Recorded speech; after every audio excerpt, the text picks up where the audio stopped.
Bismillahirrahmanirrahim. Pada pertemuan 12 ini, pembahasan kita mengenai hutang jangka panjang.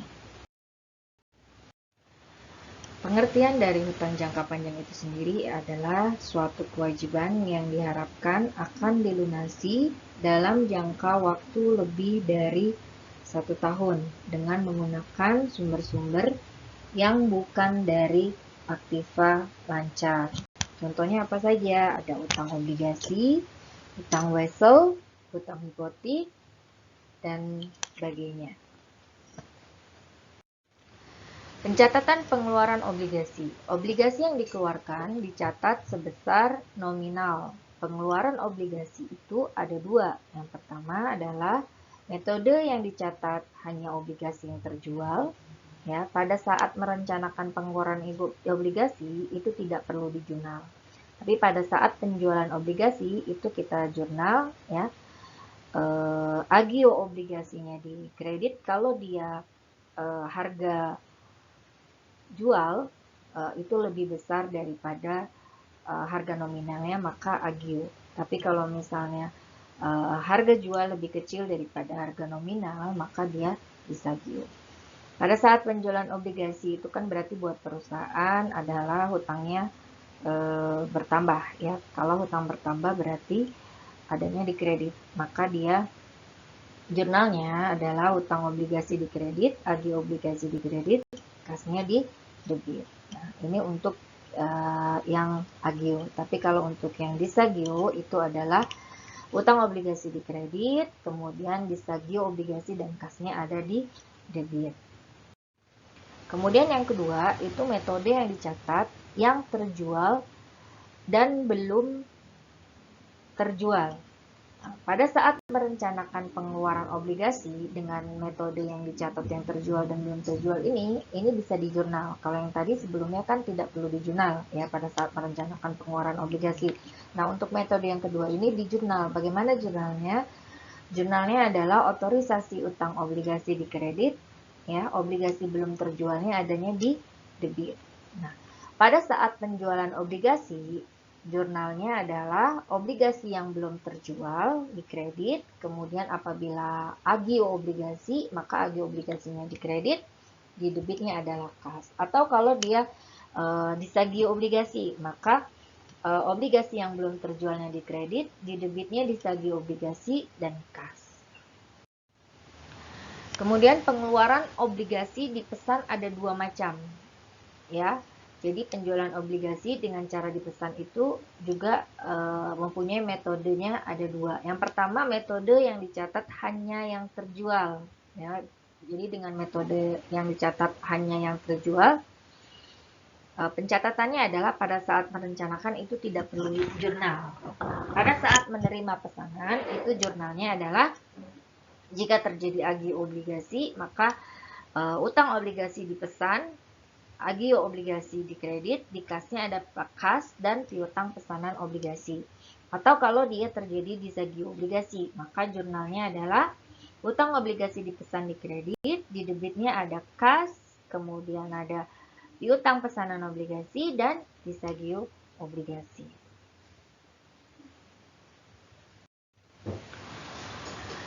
Nah, pada saat menerima sisa pesanan, jurnalnya adalah di debitnya ada kas, kemudian kreditnya ada piutang pesanan obligasi. Kemudian pada saat penyerahan obligasi, jurnalnya adalah utang obligasi dipesan, kreditnya utang obligasi. Kemudian yang kedua, metode yang dicatat yang terjual dan belum terjual. Nah, ini pada saat menerima pesanan bisa dijurnal, ya. Kalau tadi di metode yang pertama kan tidak perlu dijurnal. Kalau yang ini kita jurnal, ya. Jurnalnya bagaimana? Di kreditnya otorisasi utang obligasi, kemudian di debitnya ada obligasi belum terjual. Nah, ini jurnal untuk saat menerima pesanan. Kemudian pada saat menerima pesanan, jika dia agio obligasi, maka jurnalnya adalah kas di debit, piutang pesanan obligasi di debit, di kreditnya ada agio obligasi dan utang obligasi dipesan.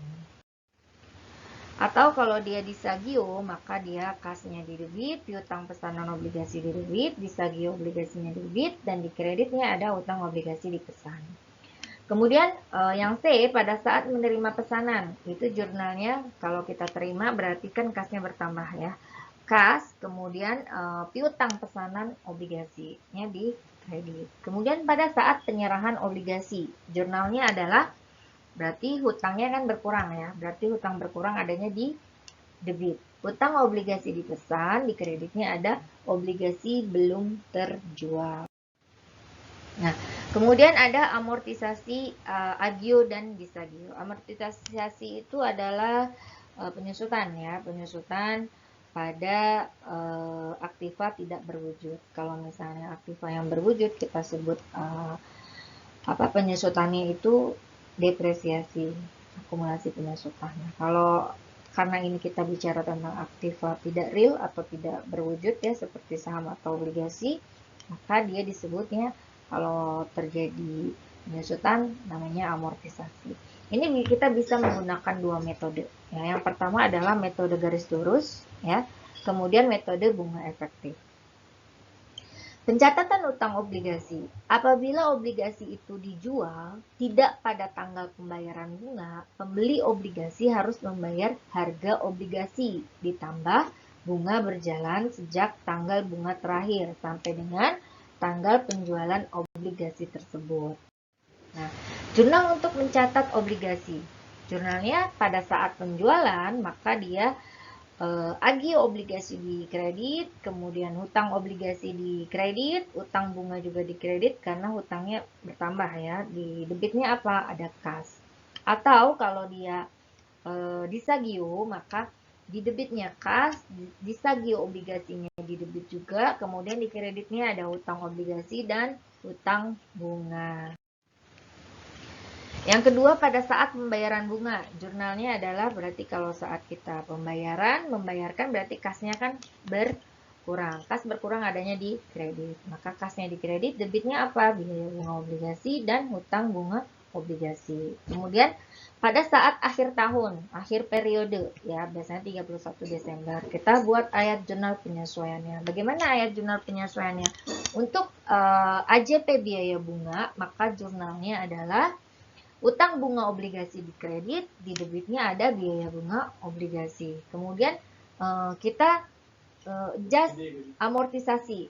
Nah, jurnalnya bagaimana? Jurnalnya adalah agio atau disagio obligasi, di kreditnya ada biaya bunga obligasi atau biaya bunga obligasi di debit, di kreditnya ada disagio obligasi. Nah, kemudian pelunasan obligasi sebelum jatuh tempo.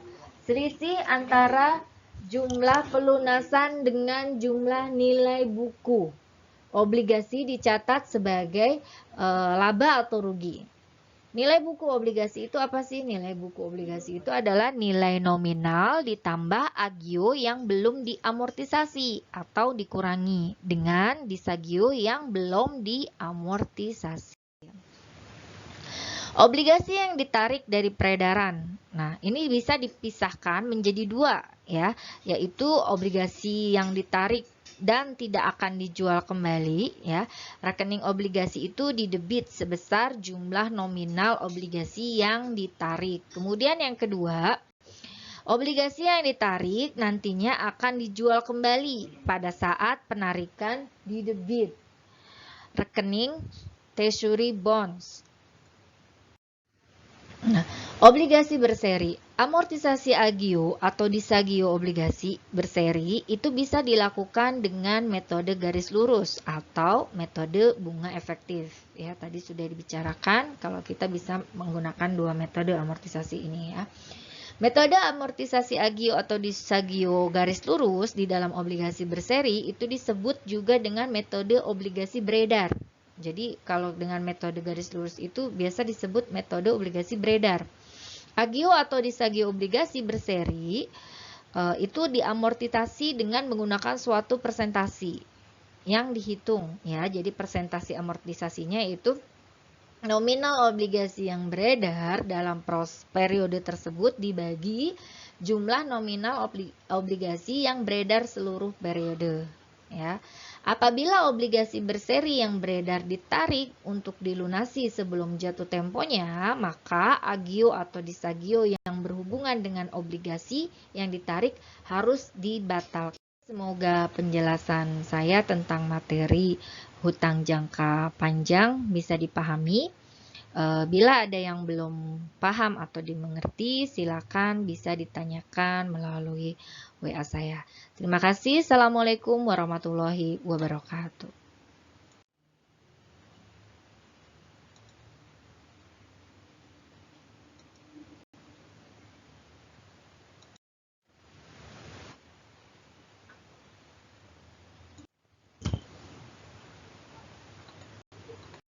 Nah,